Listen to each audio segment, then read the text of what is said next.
প্রতিবাদ প্রতিবাদ একটা বড় পাপ। অনেকেই পারে না করতে। শুধু মানুষ বলে সহ্য করে যাও, কিন্তু সহ্য কত মানুষ সহ্য করতে পারে? একজন ব্যক্তির সাথে যদি অন্যায় কেউ করতেই থাকে, সে কতক্ষণ সহ্য করবে? একদিন, দুদিন, এক মাস, এক বছর? কিন্তু আমি বলবো, প্রতিবাদ করতে শেখো। তুমি যদি অন্যায় না করে কারোর অন্যায় আবদার সহ্য করতে থাকো, তাহলে সে তোমাকে দিয়ে সেই আবদার সহ্য করিয়েই যাবে। তোমাকে বাঁচতে হলে কি করতে হবে? তোমাকে নিজে তার প্রতিবাদ করতে হবে।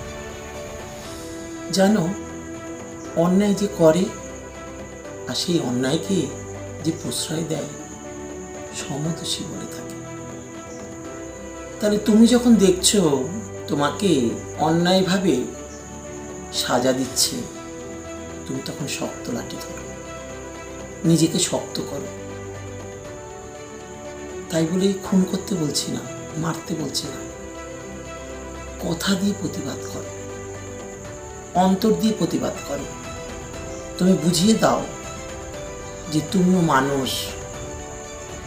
মানুষ চিনতে পারো, সেই শক্তি তোমার মধ্যেও আছে। তাই সহ্য করলেও অনেক সময় প্রতিবাদও করতে হয়। তাই প্রতিবাদ করতে শেখো।